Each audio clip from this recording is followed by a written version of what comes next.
เที่ยวสะพานแดงไปมาถ่ายไปตามมาครับโอ้บรรยากาศกับพักผ่อนหย่อนใจเนาะน้องสำหรับการมาเที่ยวบรรยากาศดีพออยู่นี่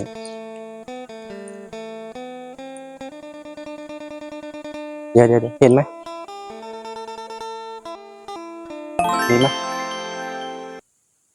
วันอาทิตย์บรรยากาศพักผ่อนเนาะพี่น้องวันอาทิตย์สบาย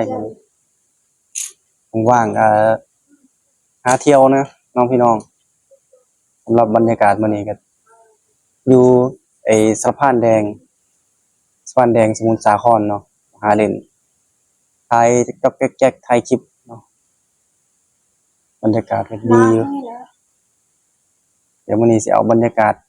สะพานแดงไปฝากพี่น้องเลยทางบ้านพี่น้องสำหรับพวกเฮาสิเฮ็ดคลิปน้องพี่น้องต้องดึง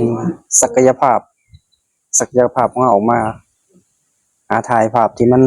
งามๆเนาะพี่น้องภาพที่มันสวยๆงามๆบรรยากาศดีๆบางทีเฮาก็ตำบักหุ่งดูมันก็เพิ่นก็เบื่อคือกันเนาะอากาศจังซี่แหละไปเนาะไปเอาสินี่สวัสดีค่ะใส่ก่อนไม่สวัสดีแล้วไปเลยแล้วเสร็จได้ไหมใช่ได้ไปทั้งเตรียมตัวออกเดินทางไปเดี๋ยวก็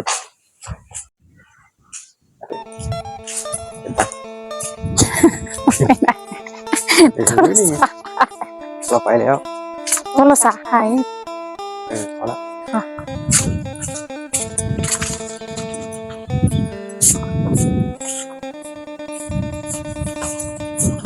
ไปไหนดีเราจะไป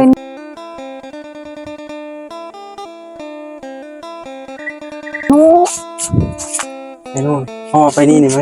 มีตัวอะไรอยู่นี่พ่อว่ามาทางนี้ดีกว่าตัวอะไรไปดูไปดูไหมไปดูโอเคพี่น้องเดี๋ยวพาไปเบิ่งตัวอีกมันคือตัวอะไรเอาน้ำมันลดแล้ววะน้ำบกแล้วน้ำลดแล้วมันพูดนกหลายครับพี่น้องเลยใช่ไว้แล้วใช่มาเฮ้เลยน้ำไม่แบบ